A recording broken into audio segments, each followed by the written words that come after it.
At the first glance, one would think this is simply luxury, but what is luxury is simply basic. Because the actual ground or where the idea comes from is protecting people. Say, for example, you're coming from work at midnight, or you're coming from wherever you're coming from at midnight. When you knock at the gate, or when you hoot at the gate, when someone comes to open for you, you're putting two lives in danger. You're putting the life of a person opening for you in danger. You're also putting your life in danger, because the delay between when the person comes to open for you is enough for someone to actually do something bad to you. So when you have an automated gate, as you approach your gate, you simply get your phone and open for yourself.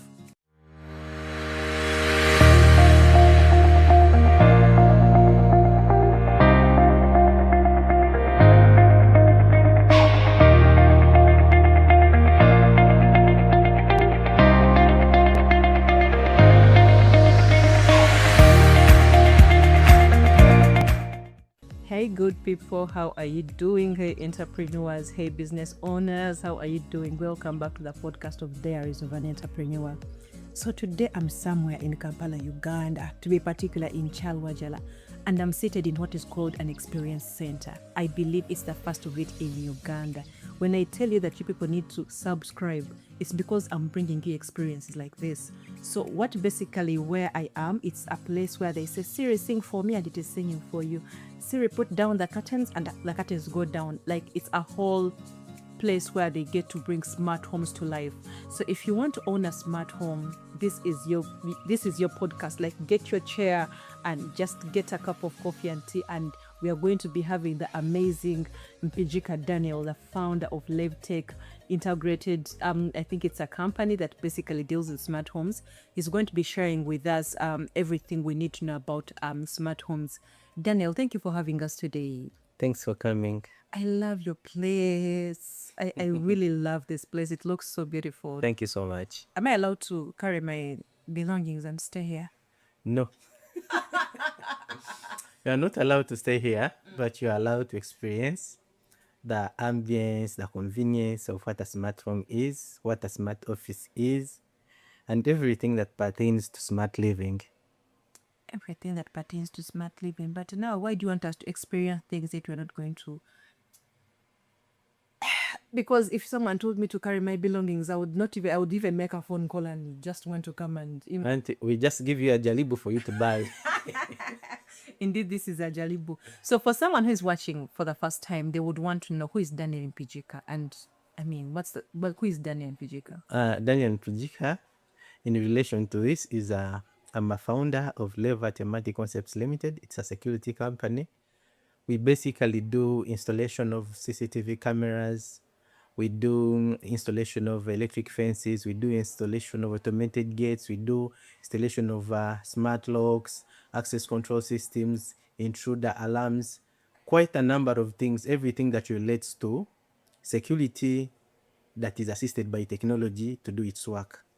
So I'm a trained engineer, two-time graduate in engineering, so I know what I do. Yes, and I'm an entrepreneur. An entrepreneur. That's the most important thing. Yeah.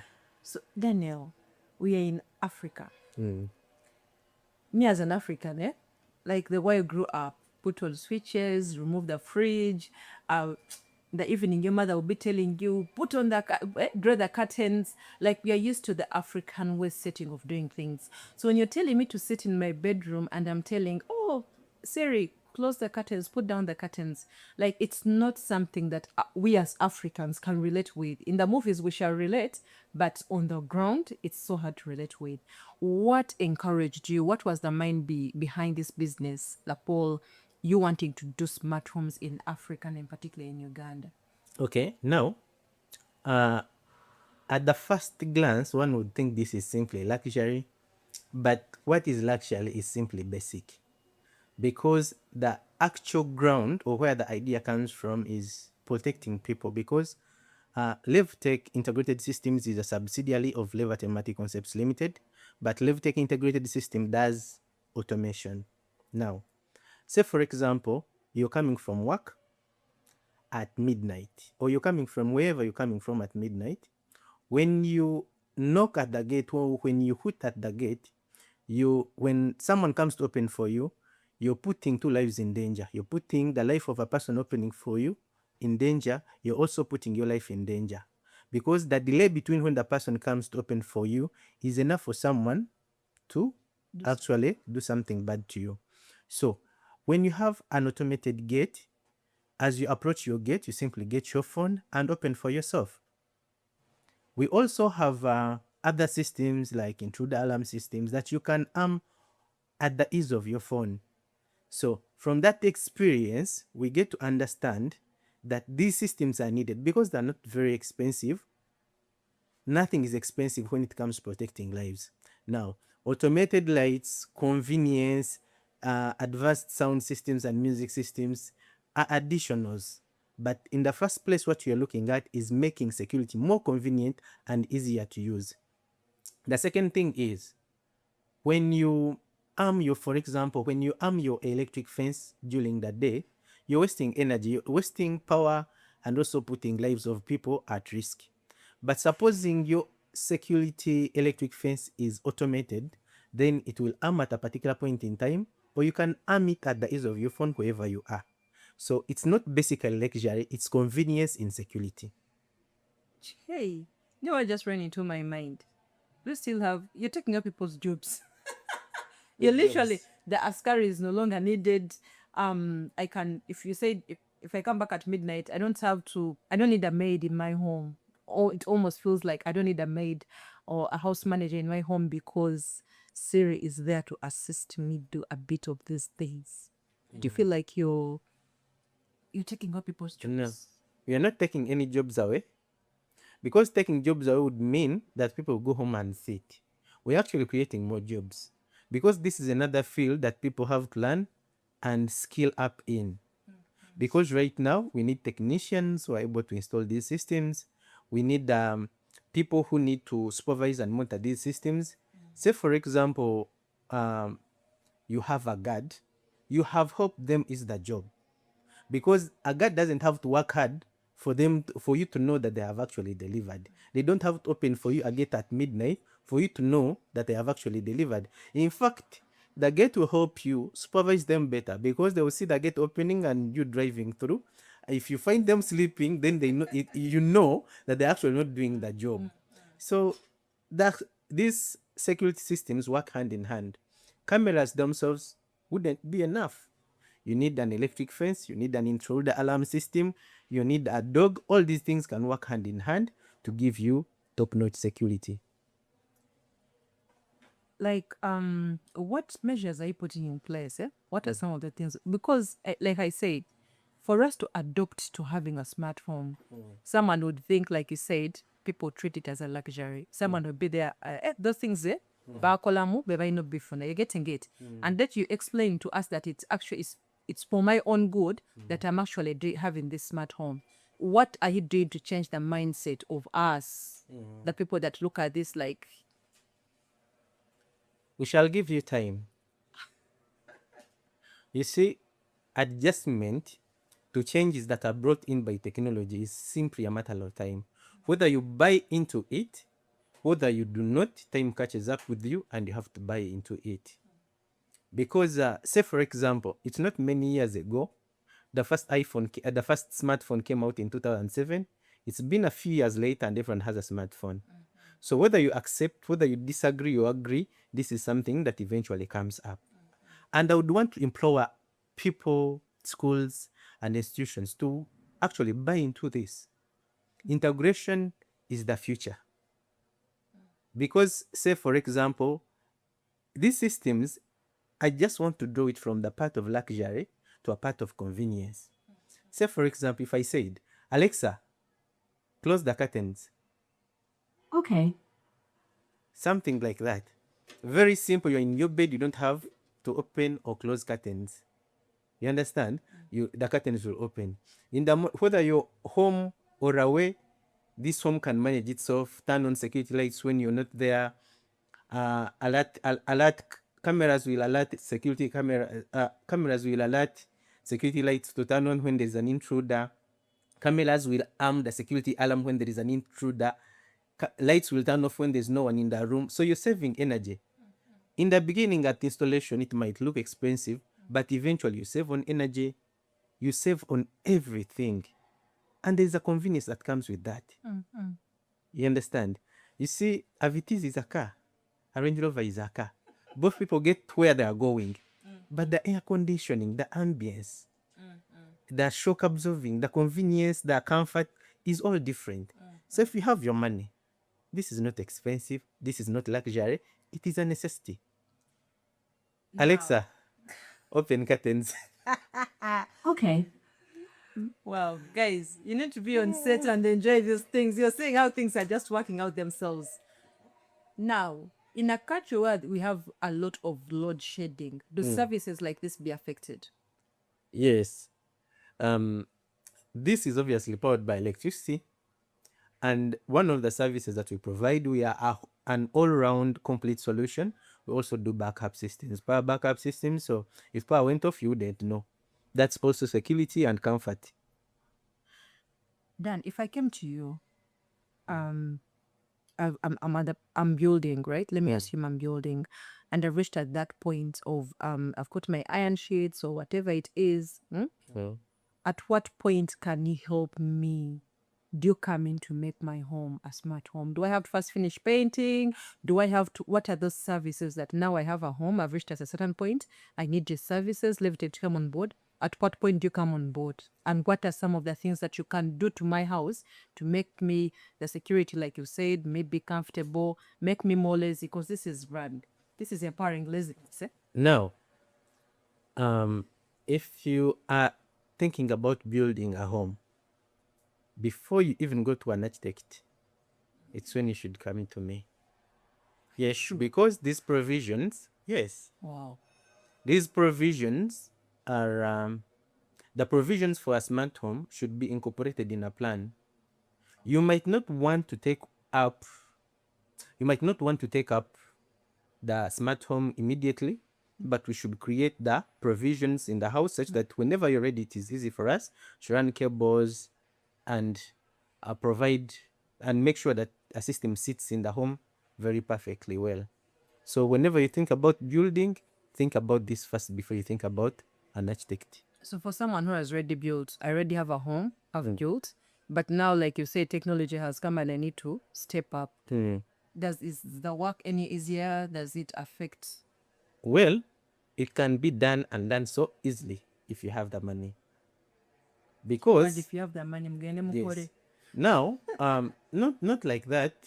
What we'll do when it is very inconveniencing, because we're going to chisel to run conduits to make sure that we have made provisions for the smart home, for the smart sockets, for the network, because this runs on a network.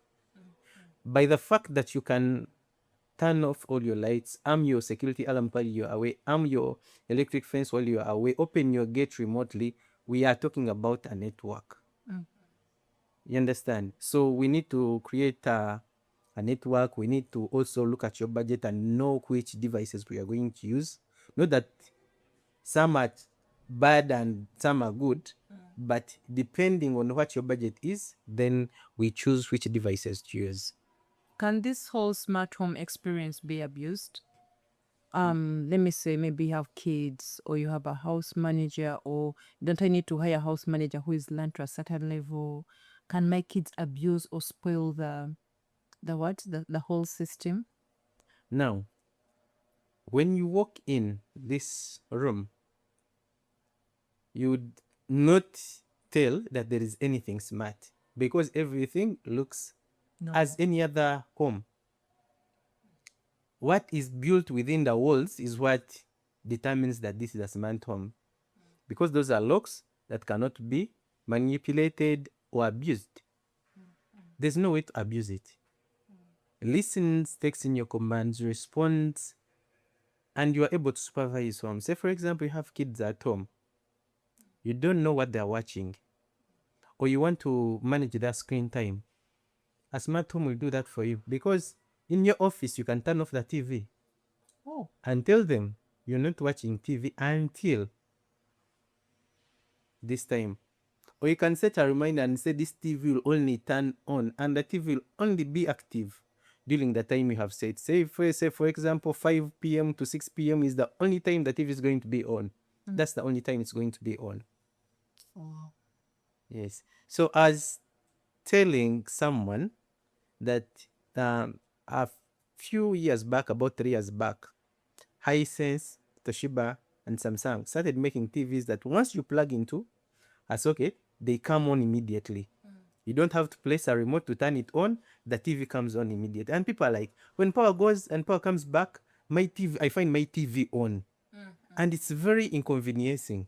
Now, what people don't understand is that all these companies have not made a mistake. The companies that are manufacturing TVs are already in the future. They are manufacturing these TVs specifically for smart sockets. That's what I was telling you. That you can choose to say that I'm not advancing with the rest of the group, but technology will catch up with you. Because you will not know why you travel to the village and find your TV on when you left it off because power went and came back. You understand? If you know the reason why they made the TV like that, then you'd buy a smart socket, put it on the wall, and the TV would be easy to manage because it will remain off when it's supposed to be off. Are we safe to say that when you're starting this business, when you're coming up with this business concept and trying to do this, am I safe to say that for you in the future, like you're looking ahead and you're waiting for us to catch up with you? Do you feel like there is a ready market, or we shall? No, it's not just me. There are people who are looking for these solutions. They have approached us. We have installed these solutions somewhere. We have a number of clients. Yes, that have taken off the solution. In our Uganda. Yes. So we are behind and Yeah, we started installing smart locks 4 years ago. What? Now we are integrating smart locks with other systems. Say, for example, I walk into that door. The moment I open that door with a fingerprint, a face recognition or a fingerprint or a card or a palm recognition, just like that. The moment I enter, the camera sees me and turns on the lights. The moment I step out of this room, the camera realizes there's no one in the room, power shouldn't be on, turns off the lights. It now makes sense Now, when you say saving power. yes, and it does not stop there. We are also looking at one thing that consumes power in offices, in hospitals, in all other areas is air conditioning. And we can also do air conditioning management. And that is all an integration of smart systems. This camera will see that there's no person in the room and turn off the AC. A person enters the room, turns off on the AC. When there is no one in the room, air condition is not benefiting anyone to turn it off. This idea of saying people left work and they didn't turn off the AC will automatically turn off when there is no one in the room. Then there is another tendency of people setting AC to a lower say for example 18 degrees. But as you can tell, even 23 is good. So the AC will work hard to make sure that it pulls the temperature down to 18. I don't know if you understand. But in actual sense, 23 is a good temperature for a human. You understand? Like, for example, air conditioning is off and we are perfectly fine. We are not sweating. So we don't need it now. You understand? So if you give the liberty to people to manage air conditioning, you end up wasting energy. But when you automate this system, which is not expensive, then you save power. You save power and you save resources. And let me tell you one thing that you need to know is that everything has a burning life. For example, every light has a burning life. A light might have a burning life of 80 years. When it's constantly burning, it will burn out so easily. If it's air conditioning, it will need more maintenance when it's on for a longer period of time. So by you making it smart to respond to you when you need it, you're actually prolonging its life, it's maintaining. You're saving power, you're saving costs on maintenance and everything else. I feel like I feel like having a smart home right now, but unfortunately in Chapangisa, I'm still renting. Katinza Pangisa, Achaliwa landlord. How do I benefit from it? Siri this, Siri that. How do I benefit? Now, one thing I can tell you is that even if you're renting, you don't have to be uncomfortable. Okay. Because For example, you can make your home smart even if it's rented. The switches that are already in place, we can put modules behind them and they will become smart. And you just live there. Whenever you're shifting, we are still available. We come through, remove modules and put them in your new home. You're joking. I'm not kidding. Wow. Secondly, the other thing that you might need in a smart home is a music system. That is very simple because these are over a network. Since they're over a network, it's just wireless, just enhancing your Wi-Fi in the room, and then your music system will be up to standard. That is, plug it out just like you buy a TV and put it in the house. When you're shifting, you remove it. People who are renting use washing machines because provision have been made in these apartments for people to use washing machines. If it's easy for you to get a washing machine, why is it so hard for you to install a smart lock on that door? When you're shifting, we shall come through at a smaller cost, shift your smart lock and put back the old one that was there to begin with. And secondly, we are also looking at an economy class of smart locks that are actually very, very good, limited functionality, but they do the job. Now, every person out there listening to me, you need a smart lock on your bedroom. You need a smart lock on your bedroom. Why the bedroom in particular? Because that is your safe space. Yes. That is a place, if you are married, that you share with your wife. You don't want your kids barging in when you're having a serious talk. Serious talk when they're Yes. hitting each other. Yes. Zakameza tezuwela. Yes, you're either doing that or maybe singing and then kids barge in. And the good thing about smart locks is like once you swing your door close, the door closes. A person cannot push it open. So you don't have to fidget with the keys every time. Now imagine you are at home during the day and you want to rest. Then when you have to close the door, you have to first look for the keys. Just enter your bedroom, close the door, have a moment, get out whenever you will. It's very easy. You don't have to say, oh, I forgot the keys. Why did I put the keys? We are leaving the keys in the kamori. No. Under the carpet. Under the carpet. That's when life becomes so difficult when it should have been so simple. And the lock is as cheap. As how much? Yes. We actually, I don't like to set prices, but we can install a lock for you at 300, 400, 500, 1 million. We can install a lock for you. So locks are not expensive and give you a warranty of 1 year on that lock.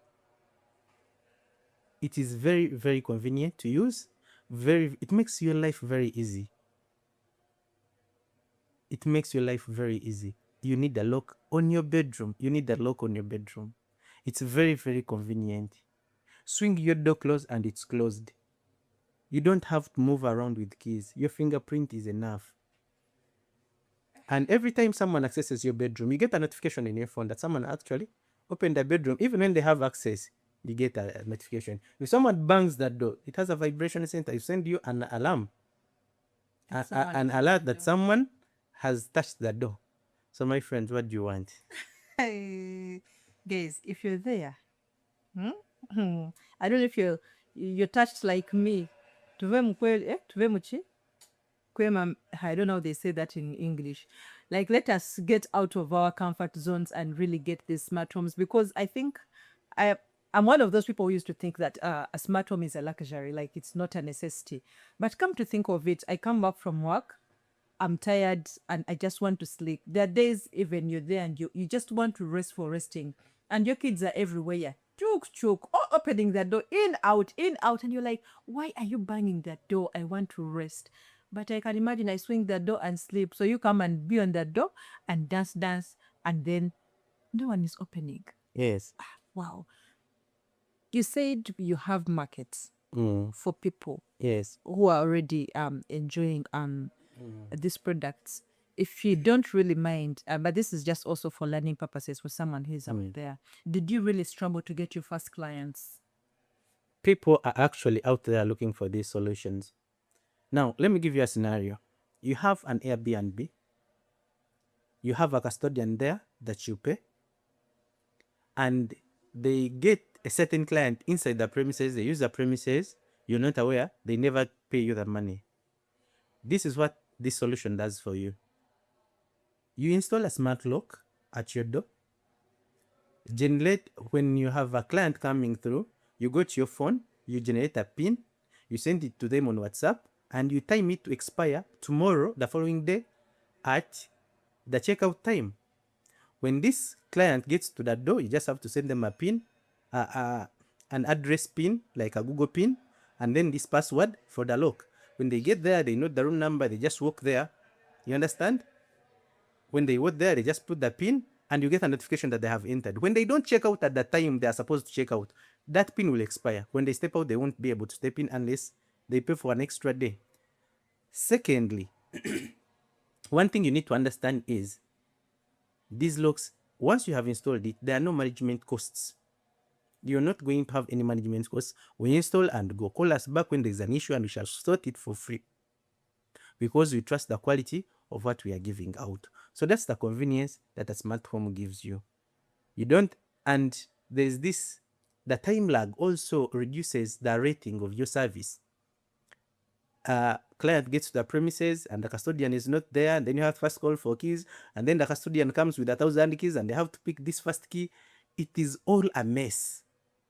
So just put a smart lock, you'll be able to even monitor how many clients at the end of the month. You can get a report of how many passwords you generated, how many clients visited your premises. It's as simple as that. That's not luxury, it's convenience. Secondly, the other application of smart locks is hotel management system. We set up a module at the reception and install the smart locks all over the hotel. When a person comes through, they just have to pick a card that is configured to open their door. And when they pick that card, they just swipe it on the door and enter. The same card is used to put on power. So when they step out, whether AC is on, internet is on, lights are on, the moment they pull out a card, lights and everything goes off. You're saving on power and also attaining convenience. That's another application. Yes, so I can go on and on. All these solutions are very, very convenient and not simply luxury. Daniel, away from the smart looks to the entrepreneurship bit of you. When you're introducing yourself, you said, I'm large. 2 degrees, la la la la la la.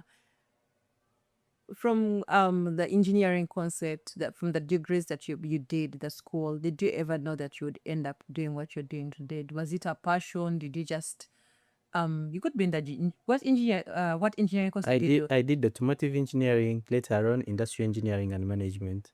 So it's almost kind of relates. Did you know that you'd end up this? Some of the systems that you're doing relate to mechanics. For example, there's a motor, the motors in gates, even these locks are motorized. The other bit, once you have the foundation of engineering, are easy to learn. And because what we basically study in school, like when we studied about cars, we studied about cars with carburetors. Right now, we are cars that are available, electric fuel injection cars. So basically what we study in school gives you a basic to actually, it gives you plugs to fit into what is coming next.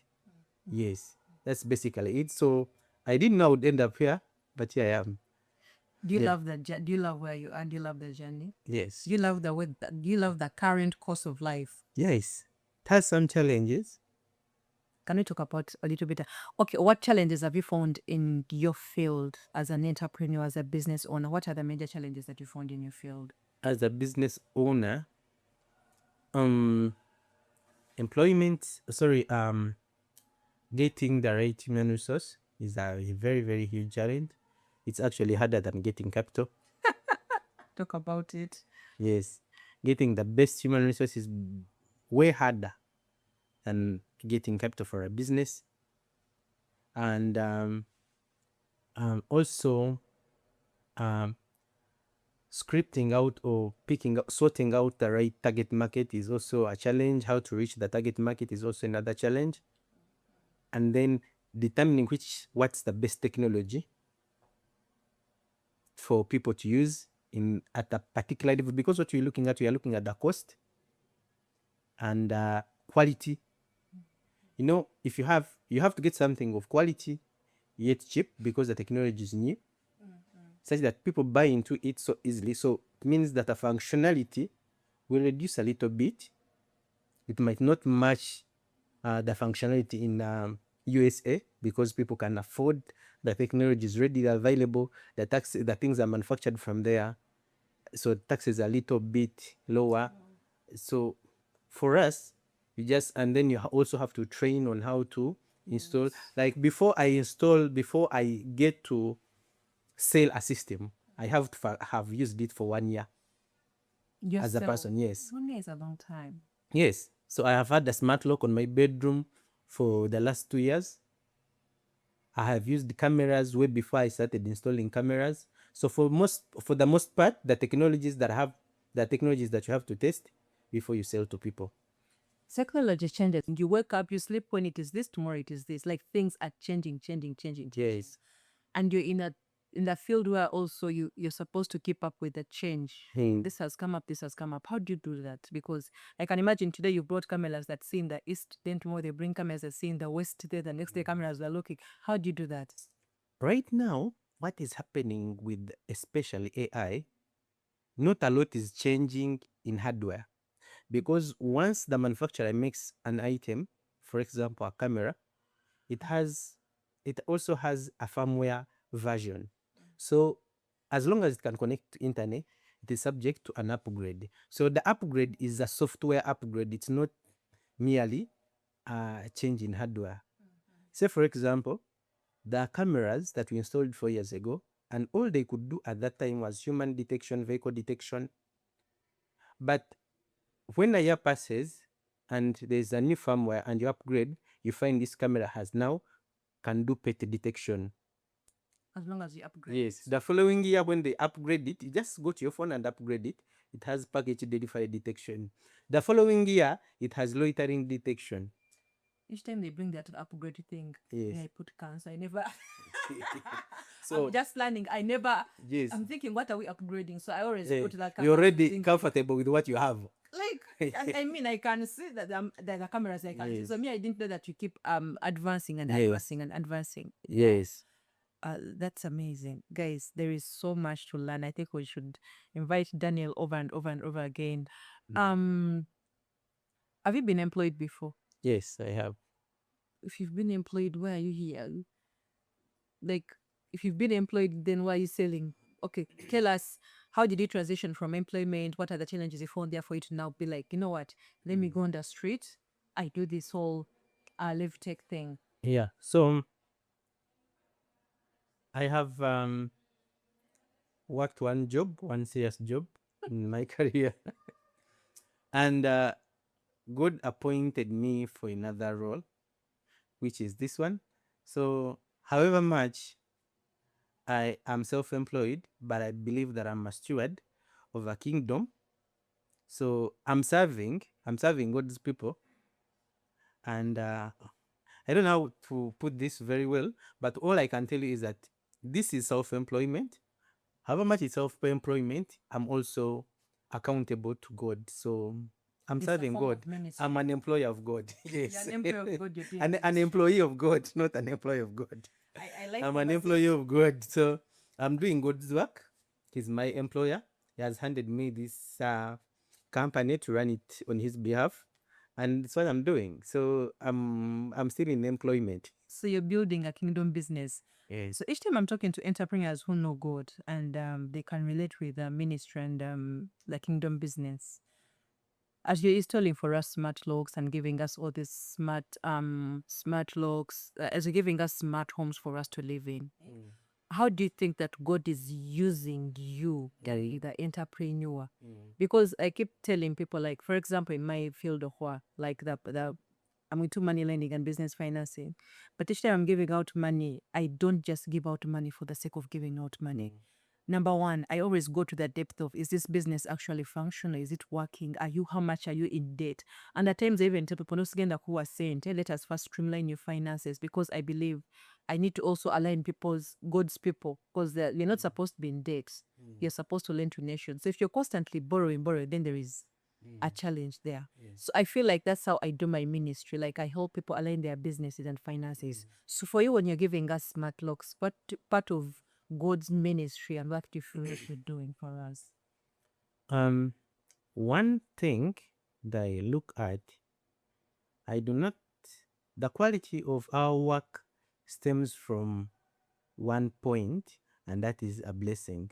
So every time I get a call to do a certain work, a certain project anywhere, one thing that comes to my mind first is that this is a blessing.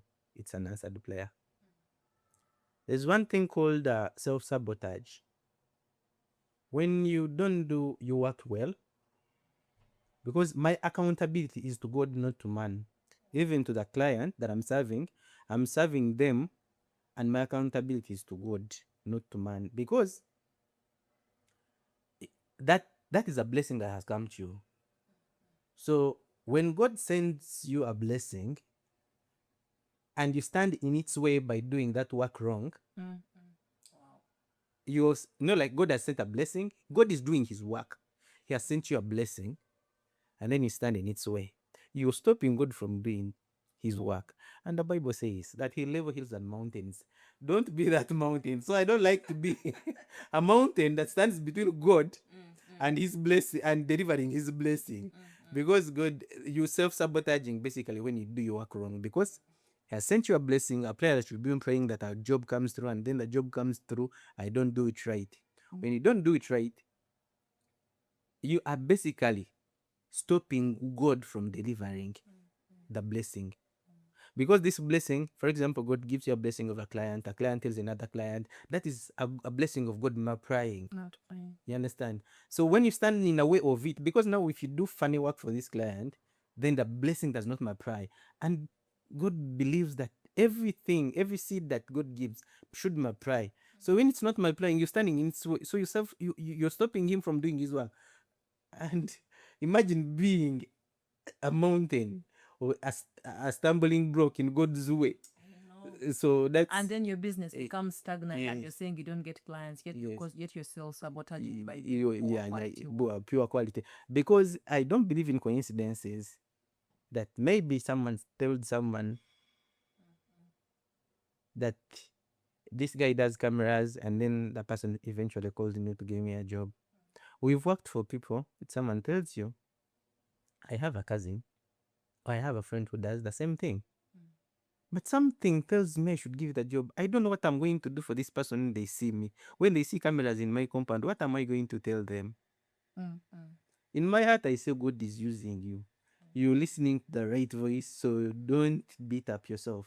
You understand? Because the person doesn't know why they are trusting a stranger rather than trusting a cousin. So that's not coincidence. I believe that that's God doing his work. And when you trust it, when God has, the Bible says that he can separate a mother and the son and the mother. I don't know that, right? So when God is closing all these boundaries to make sure that you get something, and then you get it, and then you do your things. Big work. Yes. So the quality of our work and the Actually, it's like we serve a God of excellency. So if I'm serving a God of excellency, if I'm supposed to do excellent work that at the end of the day it gives glory to his name. Exactly. So basically we have to be excellent in what we're doing. My accountability is to God, and secondly to man who has given me the job. But I believe that it is right to do work right. So short first. Yes. I got to know Daniel from the streets. We are street friends, like we met each other on the streets. And I've had a couple of conversations with him. And one thing for sure that really stands out, not that he's my friend or anything, but one thing that for sure that really stands out is that he has his heart at work, and he's so passionate. And when he says that it's good first, I can now understand why I always tell you that, man, you're always you too organized, like too organized. I've seen men, I've not seen men who are organized as you are. Thank you. As a business, as entrepreneurs, all the time to be was duka. But even when you're going through something, there's that composure you keep. No, I understand.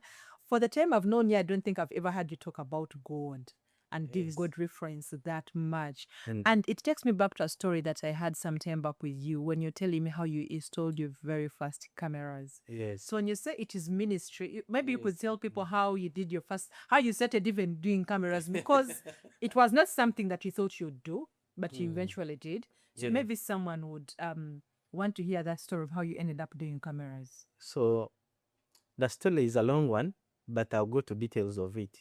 Now, I skipped a part about employment. When I was switching employment from being employed by man to being employed by God, Oh, wow. yeah, Are you employed by man or you employed by goods? so I time came, my contract expired.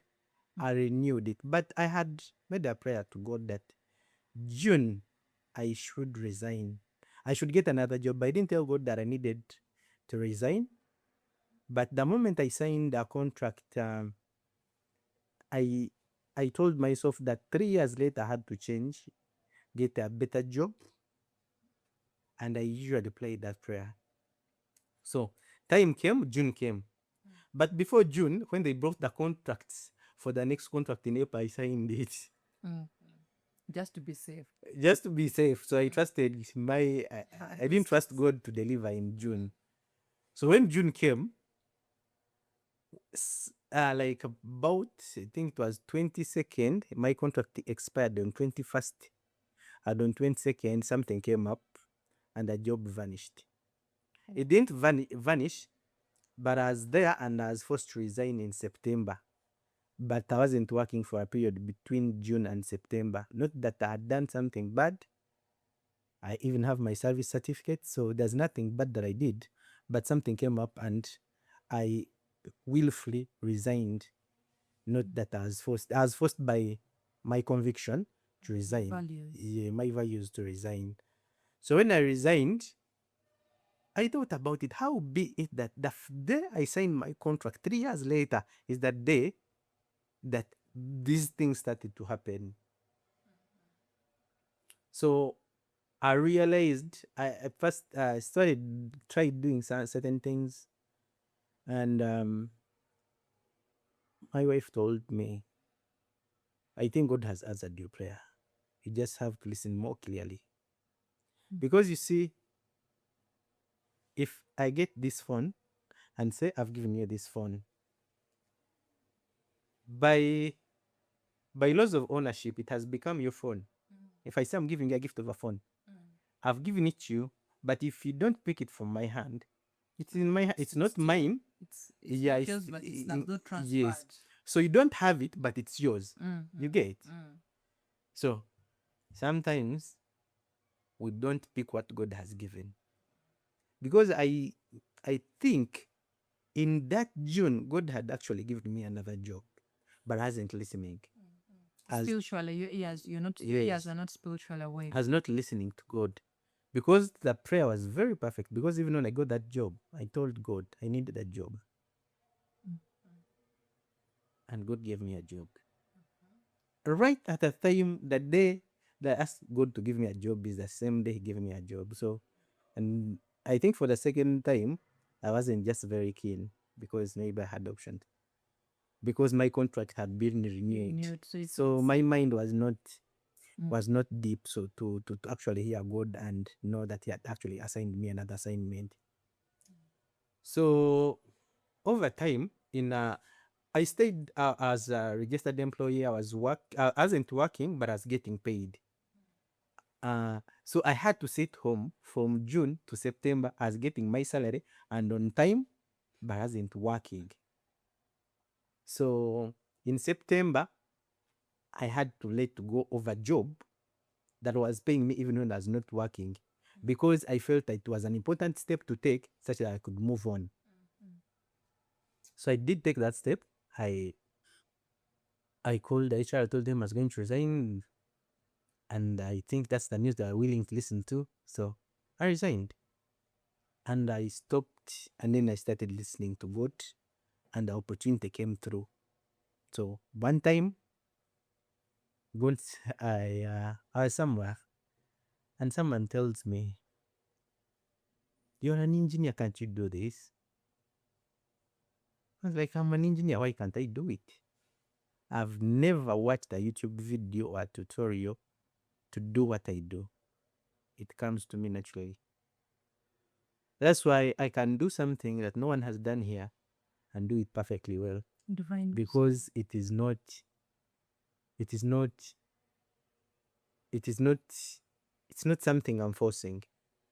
I It's believe. a calling. Yeah, I'm not forcing it, and I don't have the basic engineering training that I have is enough for me to build on and figure out certain things, because I can read the engineering drawings. I can tell that this part goes here, this one goes here. I basically, all the basics of engineering that I have help me do my job perfectly well. Mm. Yes. Wow. I don't know. I don't know how many of us, I would even ask that the guy behind the camera, I don't know how many of us look at our jobs as a calling. We are in it for money. Chimpercent, I go saga. Like, God, you know, you God, I have a business. We don't usually bring God into the story of actually God has given me this business. Let me run it like I'm doing his work. We wake up every day and we are doing things in our own strength, in our own sufficiency. Duka, duka, duka, duka, duka, duka, duka. And when you say that you do so, you work with so much ease, I feel like you're telling someone out there who is watching that actually surrender and let now just understand. Actually, I mean, the key take for me in this podcast is that I need to start looking at my job as full-time ministry. I need to start looking at my job like God is the one that has employed me. And it will be so easy and come for me because I'm doing it from that perspective, not from the perspective of I need money. How many clients? How many clients? How many clients? How many? You're getting it. So for you, you get those revelations. It's why you even actually have, I think, a lot of things are being answered. I think that's why you even have the first experience, Matt, because for you, you have the revelation. You've put God in the story, in the middle of it. And the one thing I can tell is that God usually is supervising. Yeah. Wow. And, He's our boss, he's our supervisor. yeah, because there are times I get a conviction. No, like, given the volume of work, someone calls you and tells you, I have an issue. And the issue might be very like someone didn't load that on their router, and that's the challenge they are having. And then they tell you, I want you to send someone, or even better, come through and see what's wrong with this thing. If you're able to assist them remotely, you do. And sometimes it doesn't work out like that. It doesn't, because the other person might not be very technical as you are. So you give them instructions and they fail on them, so you have to go there. And then sometimes, because say for example, there are always warning lights on these devices. So you ask them which light is lighting, and they tell you. You basically know what the problem is. And now they can't figure it out and be like, no, that is a simple issue, I'll work on it. And then eventually you forget it. There is a morning that you get reminded of all this backlog that you've been pushing under the ngenda kujja. And I kid you not, we can spend an entire week doing troubleshoots for free. When you're lucky, people give you transport. When you're not lucky, they don't. But it is an obligation to fulfill and make these people satisfied. And I have disobeyed that sometime, and I don't want to do it again. Wow. So Wow. When I look at people who are doing kingdom businesses, I think today I have a perfect example of someone, and you've inspired me. I'll be very honest. Yes, we are born again, we are Christians, we are all this, but we always take God out of the equation. And here you speak, and it coming, they always say our kazi for our wishi. But hearing it coming from a man, it's like, yo, men. I hope you've learned something from this. How do you balance family, work, As an So entrepreneur, how do you make sure that now everything is balanced? Because you're in the field, then you're here, then I believe you're somewhere else. How do you balance all this? so what we do, first of all, you just have to have a very understanding partner. Um, the nature of our work requires you to put work first. Mm. Not the nature of our work, the nature of our work at this level, maybe, if I can put it right. Not that you at heart you put your family first, But in the reality, but in physical presence you put work first. You see, one thing that maybe an employed person wouldn't understand is that even if you're working for a $1 million organization or company, at 5 when you go back home, the CEO doesn't. Even when you're seated here, even when he's having tea, he's at work. Because work is not about, for them, work is not about uh, completing a certain cell. It's about thinking.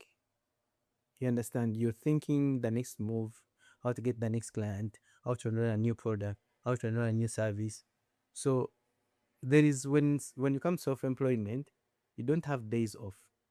Sunday is a working day, Saturday is a working day, every day is a working day. Because as long as the rent on the premises you're renting is counting, it is a working day. I know. You understand? If bills are counting, if employees need salaries, regardless of whether 31st is a Sunday or not, every Sunday is a working day. Every hour is a working hour. So what you need to understand, what you need to have is a partner that understands you, children that understand you. The time that you give them might be limited, but it should be quality. So it's easy when you have someone that understands what you're doing. Yeah. When you have to sleep outside, they must understand. But you should also have created an atmosphere that makes them understand that this guy is actually out there Work.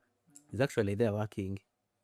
Yes. And I also believe that it is important for young entrepreneurs who have families to share with their wives.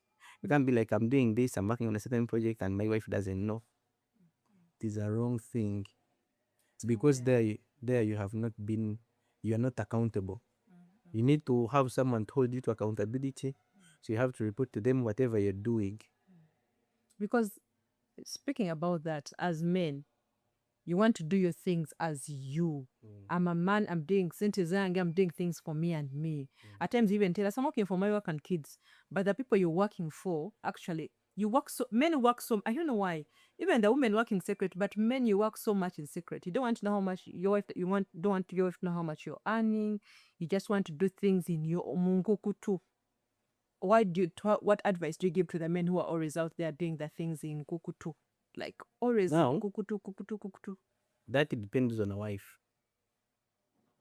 Hey. A wife is a kingmaker.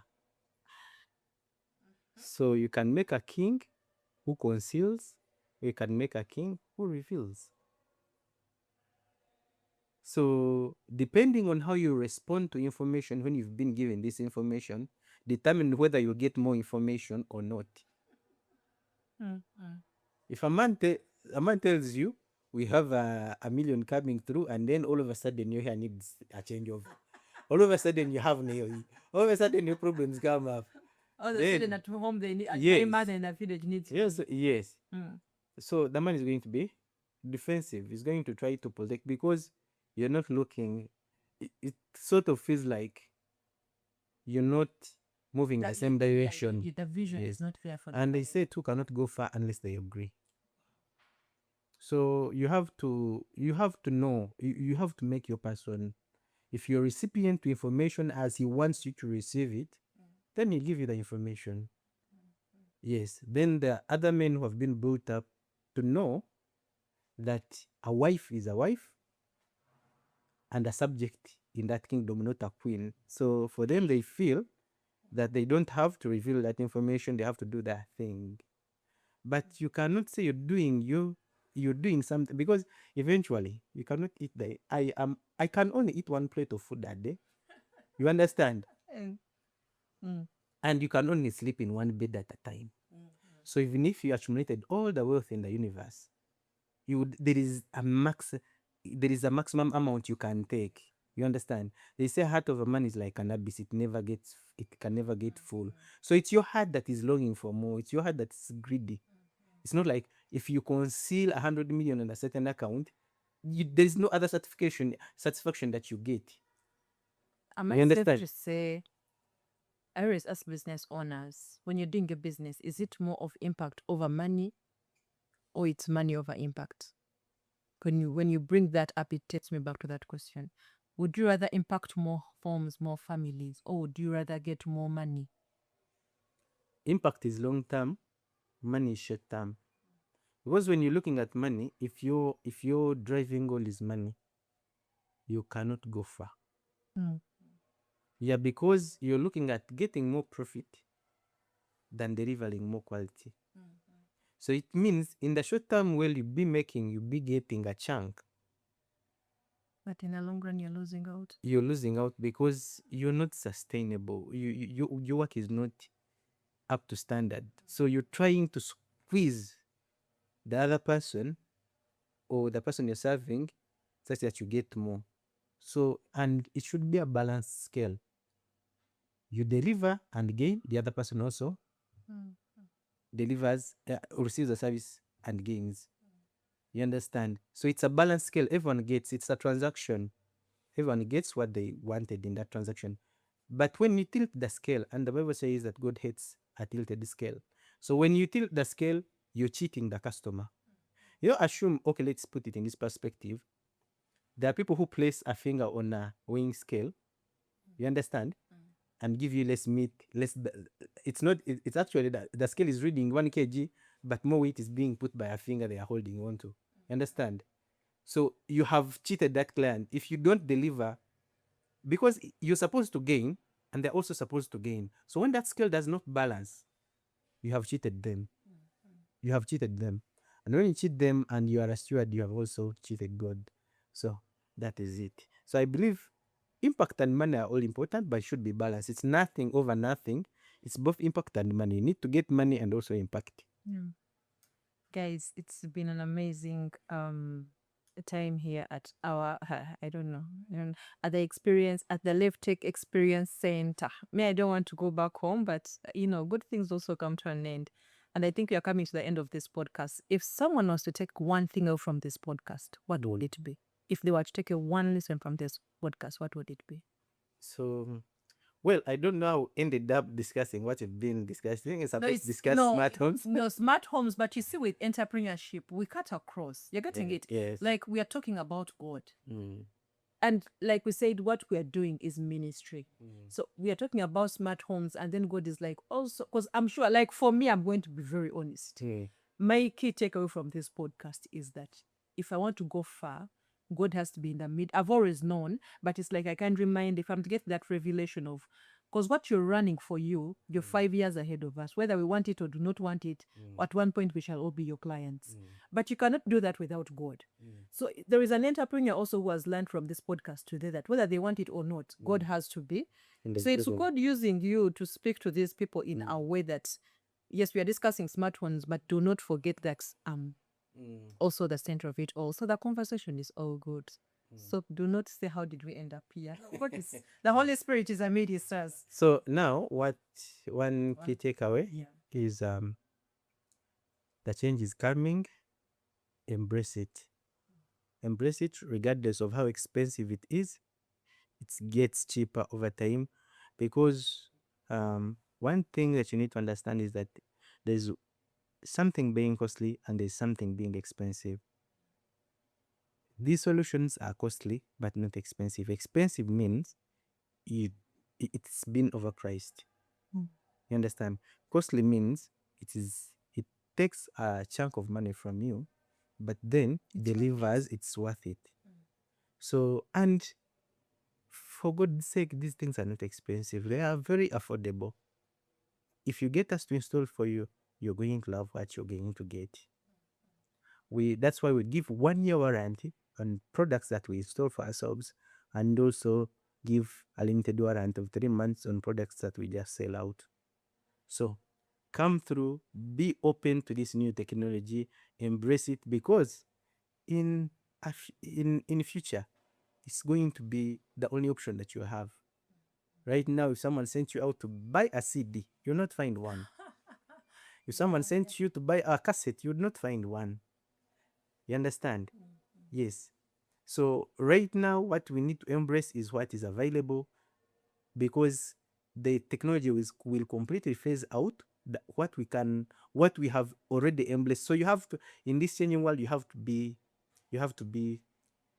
open and flexible, because something will replace something that you love. You understand? Something will always be there to replace something you love. And if you don't want to be flexible, it will be taken away from you. So you hold on to it until it rots and gets out of your hand. Daniel, where are you located? How do we find you? What services do you offer? So this experience center is in Naria or Namgongo at Quality Shopping Village. You can come through and experience. Then we also have a shop or a store in Wichureka at the Junction Mall. So if you want to look at the products, that's the side you are going to. If you want to experience the service that comes from the products that we sell in Wichureka, you come here. Oh, all right. Thank you for allowing us to experience the experience center.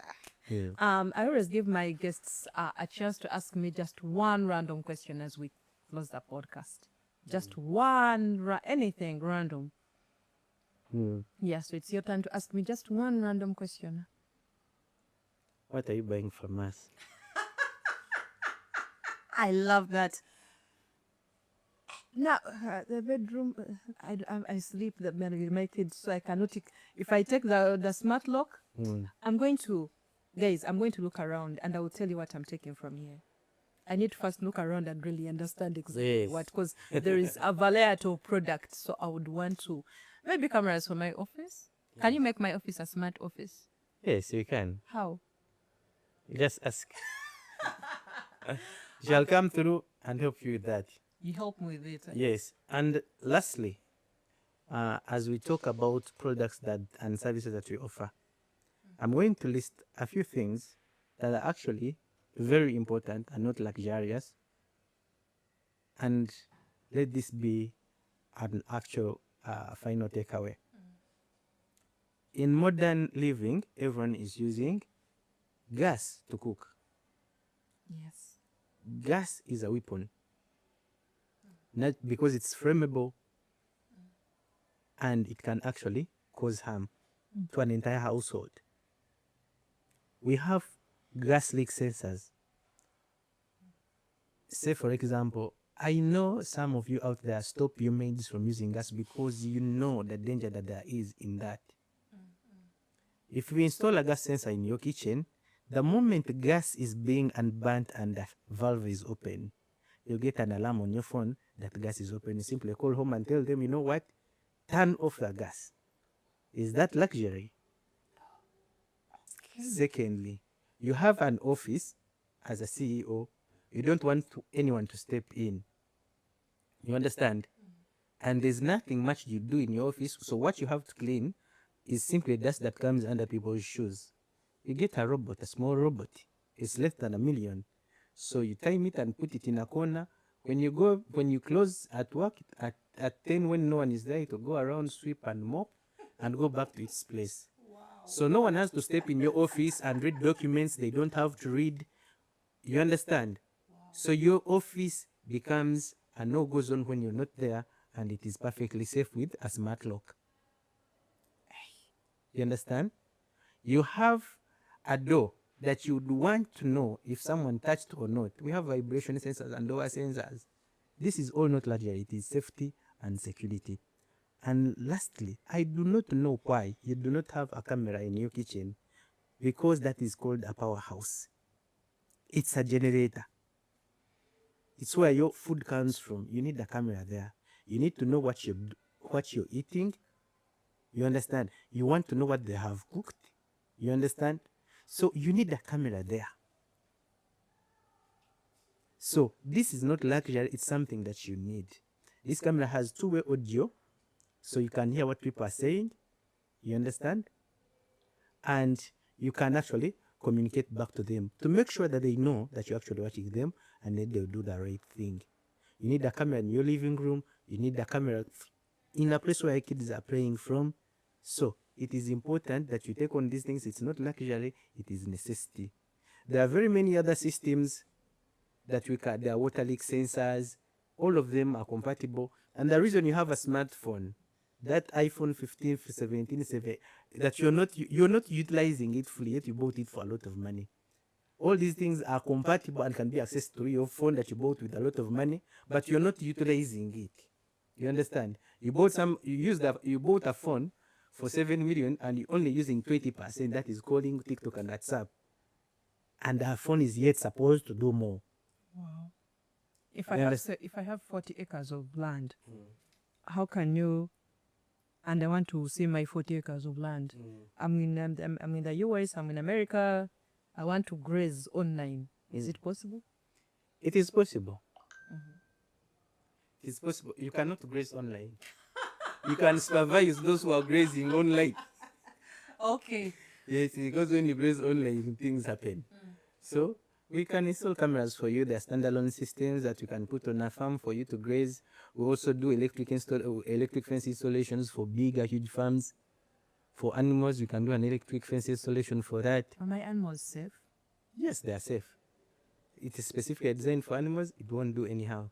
And animals are also intelligent. Once it happens the first time, it will not come back near it. Even if an animal is okay, if it gets that charge on its body once, it will never cross that line, even if power is not there. So yeah, they have been the line trains them behavior, and they cannot try to cross again.